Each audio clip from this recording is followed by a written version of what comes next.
Good morning students, class 9th. Today we are going to read a poem.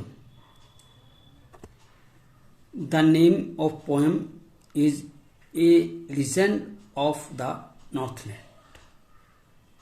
Here the story is about a lady who is short. This poem narrates the legend of an old lady. इस कविता में एक बूढ़ी स्त्री का वर्णन किया गया है who angered Saint Peter because of her greed, जिसने अपने लोभ के कारण संत पेटर को क्रोधित कर दिया था और अपने मानव जीवन को छोड़कर एक कठफोड़ा वुड पैकर के रूप में जीवन व्यतीत किया। तो स्टूडेंट्स पढ़ते हैं पोएम को।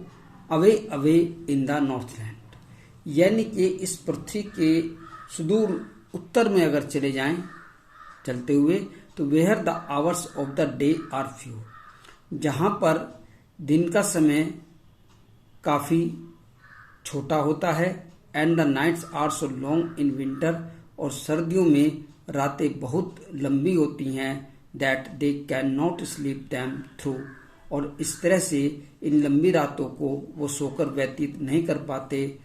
उन्हें ये सब कुछ अजीब सा लगता है और वे बेचैनी महसूस करते हैं इतनी लंबी रातों में। Where they harness the swift reindeer, कहते हैं कि यहाँ पर जो बर्फ है उस पर तेज रफ्तार से दौड़ने वाले रेनडियर हैं। वहाँ पर जो बर्फ पर दौड़ते हैं एक प्रकार के कुत्ते होते हैं जो स्लेज नाम की गाड़ी को खींचते हैं। To the sledge when it snow, वो स्लेज नाम की गाड़ी को बर्फ पर खींचते हैं। And the children look like bear's cubs, और इस तरह से वहाँ के जो बच्चे हैं में ऐसे लगते हैं जैसे भालू के बच्चे हों। कैसे? इन देयर फनी फरी क्लोथ्स, अपने मजाकिया फर वाले कपड़ों में वे बच्चे सभी ऐसे लगते हैं जैसे भालू के छोटे छोटे बच्चे हों। They tell them a curious story, यहां पर एक अजीब सी कहानी सुनने को मिलती है। I don't believe it's true, लेकिन मुझे इसकी सत्यता पर विश्वास नहीं है, लेकिन फिर भी मैं इसे आगे बढ़ाता हूं। कवि कह रहा है and yet you may learn a lesson, लेकिन आपको इससे एक शिक्षा जरूर मिलेगी। If I tell the tale you to you, अब मैं आपको ये कहानी बताता हूं। Once when the good saint Peter, एक समय की बात है जब सेंट पीटर इस पृथ्वी पर थे, lived in the world below, और इस संसार के इस नीचे वाले भाग पर पहुंचे। And walked about it preaching, अपने उपदेशों को देते हुए, अर्थात जो जीसस ने उपदेश दिए थे उनका प्रचार करते हुए वे नॉर्थलैंड नाम के स्थान पर पहुंच जाते हैं। Just as he did you knew, जैसा कि आप जानते हैं कि क्या हुआ होगा वो इस कहानी में हम बताएंगे। ही केम टू द डोर, वह एक ऐसे दरवाजे पर पहुंचे, ऑफ ए कॉटेज, एक कॉटेज के, जो झोपड़ी होती है शंकुनुमा पहाड़ों में जहां पर बर्फ पड़ती है, उसके दरवाजे पर पहुंचते हैं। In travelling round the earth, इस पृथ्वी का भ्रमण करते हुए, where a little woman was making cakes, वहां पर एक छोटे कद वाली महिला रोटियां पका रही थी। And baking them on the hearth, और अंगीठी में उन्हें सेक रही थी। यहाँ पर खाना बनाने की जो उसकी विधि थी उसको बताया गया है। एंड बीइंग फेंट विथ फास्टिंग, यहाँ पर बताया गया है कि वो जो संत वहां पर पहुंचा वो पूरे दिन भूखा रहने के कारण, फास्टिंग व्रत के कारण मूर्छित होने ही वाला था। For the day was almost done, पूरा दिन व्यतीत हो चुका था, समाप्त हो चुका था। He asked her from her store of cakes, उसने उस महिला से कहा कि अपने भंडारण से उसे रोटी दे दे। To give him a single one, उनमें से एक रोटी देती। जो उसने रोटियां बनाई हैं उनमें से उसे एक दे दे ताकि उसकी भूख समाप्त हो जाए। So she made a very little cake, इस तरह से उस महिला ने उसके लिए एक छोटी सी रोटी तैयार की। बट एज इट बेकिंग ले, लेकिन जब वह उसे सेकने लगी, अर्थात सेकने के लिए उसने उसको तवे के ऊपर डाला, तो she looked at it and thought it seemed, तो उसे देखकर लगा कि ये तो वैसी की वैसी बन गई जैसी पहली रोटियां बन रही थी। Too large so to give away, वह इतनी बड़ी रोटी उस पादरी को, उस संत को नहीं देना चाहती थी। Therefore she needed another, इस तरह से उसने एक बार फिर से जो आटा है उसको गूंथना शुरू किया। And still a smaller one, और फिर उसने एक छोटी सी रोटी बनाई। But it looked when she turned it over, लेकिन जब उन्होंने देखा कि टर्न्ड इट ओवर, कि उसे पलटना है, तो as large as the first had done, वह भी उतनी ही बड़ी बन गई जितनी की पहले वाली बनी थी।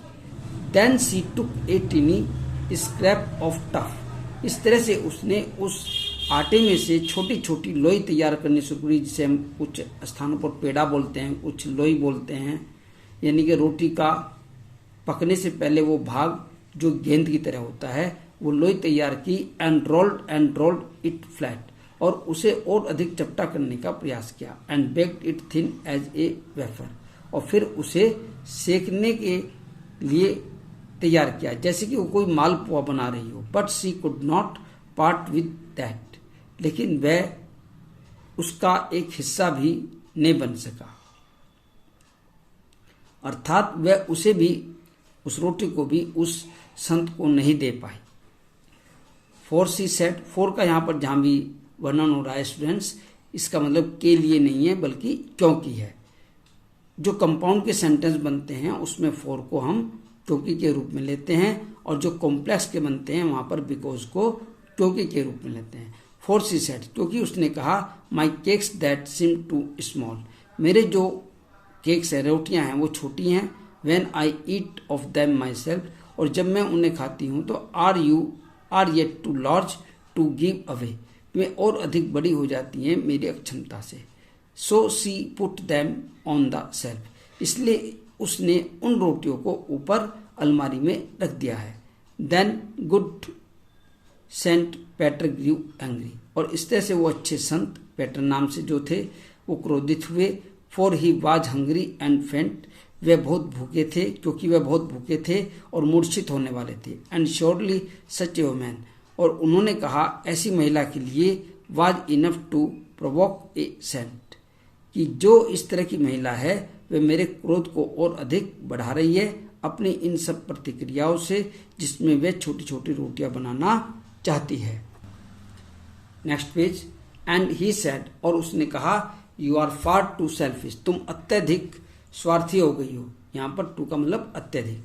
To dwell in a human form, तुम एक मानव के रूप में रहने लायक नहीं हो। To have both food and shelter, तुम्हारे पास दोनों ही चीजें हैं, भोजन भी है और ये घर भी है। And fire to keep your warm, और अपने भोजन को बनाने के लिए तुम्हारे पास अग्नि भी है, फिर भी तुम ऐसा कर रही हो। Now you shall build as the birds do, अब तुम एक चिड़ियों की तरह अपना जीवन व्यतीत करोगी। And shall get your scanty food, तुम्हें बहुत थोड़ा भोजन प्राप्त होगा। By boring and boring and boring, तुम्हारा सारा जीवन इस तरह से व्यतीत हो जाएगा कि तुम बहुत अपने आप को दुखी महसूस करोगी।